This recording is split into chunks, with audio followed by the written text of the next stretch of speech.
Buongiorno mister. Buongiorno a te. L'anno scorso abbiamo realizzato un'intervista e abbiamo messo l'accento su una parola, sogno. Quest'anno vorrei introdurre un'altra parola, disciplina. Veniamo da un periodo in cui le discipline sportive sono state al centro dell'attenzione mondiale, sia per gli europei di calcio, ma anche e soprattutto per le Olimpiadi. Ritiene che le discipline sportive debbano essere portate sempre di più al centro dell'attenzione della nostra vita? Ma intanto ci sono diversi tipi di discipline. La prima disciplina parte da casa. Io la definisco disciplina positiva, che è l'indicazione sempre che devono dare i genitori ai figli e farli sentire soprattutto persone oneste ed educate nei confronti degli amici, nei confronti di tutti i frequentatori che possono avere di qualsiasi età. E poi esiste la disciplina sportiva. La disciplina sportiva praticamente è disciplinarsi alla disciplina che hai scelto. Se uno fa pugilato si deve disciplinare al pugilato, se uno fa atletica si deve disciplinare l'atletica, se uno fa calcio deve disciplinarsi alla disciplina del calcio. La disciplina del calcio poi è un discorso alla base educativo, perché la disciplina nel calcio come negli altri sport parte dall'alimentazione, dal comportamento e dall'educazione, perché educare al calcio, in questo caso parliamo di calcio, è una cosa, insegnare è un'altra cosa e allenare è un'altra cosa. L'allenamento riguarda l'aspetto fisico, l'insegnamento può riguardare l'aspetto tecnico-tattico, l'educazione è la base di tutto. È il comportamento negli spogliatoi, è il comportamento con i compagni, è, come detto prima, l'alimentazione, è il comportamento prima dell'allenamento, dopo l'allenamento, e poi c'è l'allenamento che devi sempre disciplinarti, essendo un atleta. In questo caso parliamo di giovani atleti. È l'allenamento invisibile. L'allenamento è invisibile: come mangio, quanto dormo, quanto riposo e quanto sono preparato poi per sostenere uno sforzo che va dall'allenamento alla partita. Questa è la disciplina, ma la disciplina sportiva deve affiancare la disciplina, io la chiamo civile, perché allora non ce n'è una sola che funziona. Se funzionano tutte e due, e la prima riguarda i genitori e la seconda riguarda gli allenatori o gli educatori ancora meglio, io penso che a questo punto il lavoro sarebbe completo. A proposito di disciplina, parliamo anche della disciplina rispetto alle società di calcio. Questa pandemia ha messo in ginocchio diverse società, non ultima proprio il Chievo, che insomma sta attraversando un periodo davvero difficile. Ritiene che questa pandemia abbia accentuato quelle che sono, le differenze attraverso, gli organici delle società, e che quindi hanno creato non poche difficoltà, e che non siano stati forse tutte le società così disciplinate da poter farsi trovare pronti? C'era troppa indisciplina prima, partendo dal Barcellona e arrivando al Chievo, e arrivando magari all'ultima società a livello dilettantistico. C'era troppa indisciplina prima, adesso si stanno disciplinando, ma stiamo parlando di disciplina e non vorrei esagerare quel termine. Una volta si diceva bisogna fare i passi conforme la gamba, e se posso spendere spendo, se non posso spendere no, non spendo.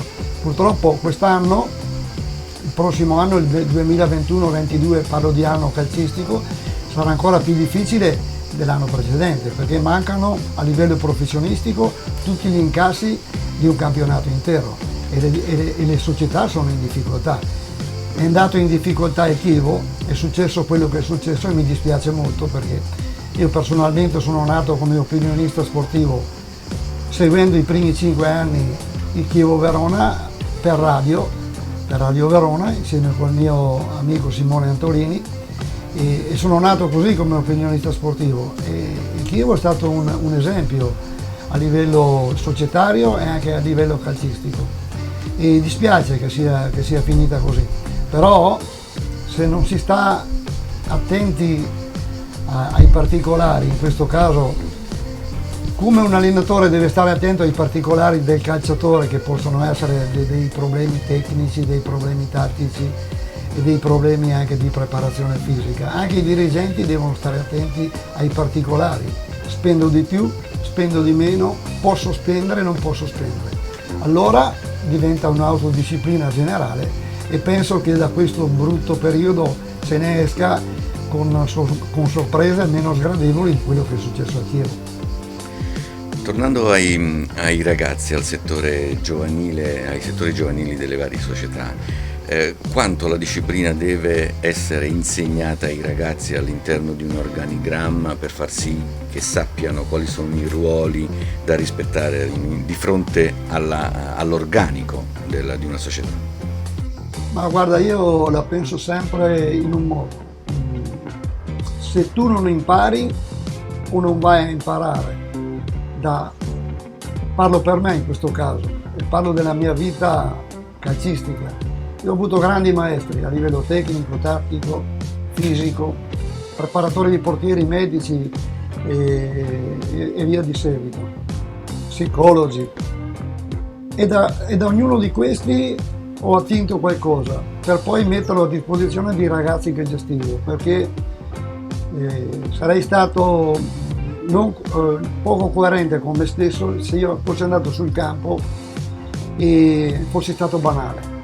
Io con i ragazzi fortunatamente non sono mai stato banale, non lo sarò mai, perché era una cosa che mi ero imposto prima di cominciare ad allenare.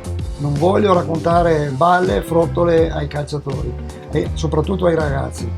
Devi essere credibile quando vai nello spogliatoio come uomo, prima di tutto uomo di cultura e non solo sportiva, ma devi essere anche credibile come tecnico, come preparatore atletico, anche come psicologo. Alla fine, chiudendo il cerchio, devi essere credibile come persona. Allora i ragazzi ti seguono ovunque, perché, come ho detto prima, insegnare una cosa, educare una cosa, allenare un'altra cosa. L'allenatore deve essere tutto questo. Allora è un grande riferimento per i ragazzi, soprattutto ragazzi che quando passano dei periodi critici, che parlano poco e tu devi capire cosa succede.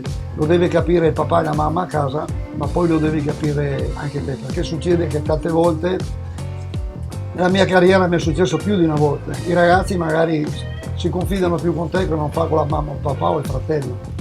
Dunque è un lavoro delicato, è un lavoro che ci vuole grande preparazione, ci vuole l'umiltà di andare a imparare, di confrontarsi con quelli che ne sanno più di te, come ho fatto io nella mia carriera, i primi 10 anni della mia carriera.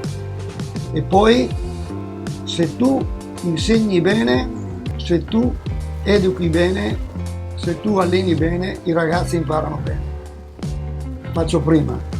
Il problema non sono i ragazzi, il problema è chi gestisce i ragazzi. L'allenatore deve essere un punto di riferimento forte e stabile per i ragazzi che ha a disposizione. Per essere un punto di riferimento forte e stabile deve avere una cultura sportiva e non solo, una cultura generale molto importante. Allora diventa un riferimento per i ragazzi, in tutto e per tutto, come uomo e come tecnico. E ripeto, i primi concetti: insegnare, educare, insegnare e allenare. Se l'allenatore nel suo bagaglio tecnico e anche di esperienze ha tutto questo, e questo è arricchito da una cultura generale importante, diventerà per i ragazzi un punto di riferimento importante nel proseguo della loro vita, perché l'allenatore bravo non è quello che ti dà, l'allenatore bravo è quello che ti lascia e il ragazzo se lo ricorda per tutta la vita. Io parlo per esperienze, adesso ho ragazzi che allenavo io, che adesso hanno 40-45 anni, hanno delle attività, sono grandi professionisti, però di Olindo si ricordano sempre con piacere, ma non perché li facevo giocare, perché al momento giusto sono sempre intervenuto nel modo giusto, sia sotto l'aspetto calcistico ma anche sotto l'aspetto sociale. Concludendo questa nostra intervista, c'è stata anche, un'occasione importante quest'anno nel trasmettere la disciplina del calcio a dei ragazzi extracomunitari. Come hai vissuto questa esperienza? Ma è stata un'esperienza che intanto a 68 anni mi ha arricchito ancora, perché devi parlare con dei ragazzi che devono essere inclusi a livello sociale e a livello sportivo. Dei ragazzi che magari hanno dei problemi anche nell'esprimersi e tu li devi aiutare. Sono state 10 serate importanti organizzate da delle ragazze splendide, Massimiliana, Margherita e anche lo stesso Francesco, che sono degli operatori che abbiamo qua noi in Virtus. È stata un'esperienza bellissima che io penso che abbia arricchito più me che loro. Io nel mio piccolo ho cercato di dare tutto il possibile e di spiegare le cose più difficili nella maniera più semplice per entrare in loro. Però ho avuto a che fare con ragazzi che hanno passato delle bruttissime esperienze, però con una serenità d'animo, con una generosità che si presenta davanti agli occhi tuoi, che si incrociano coi suoi, e un'esperienza bellissima. Ti ripeto, ne esco più arricchito io che loro. Grazie mister per averci rilasciato questa intervista. Grazie a te, è sempre un piacere. Mayday, Mayday, up and shoot, Mayday.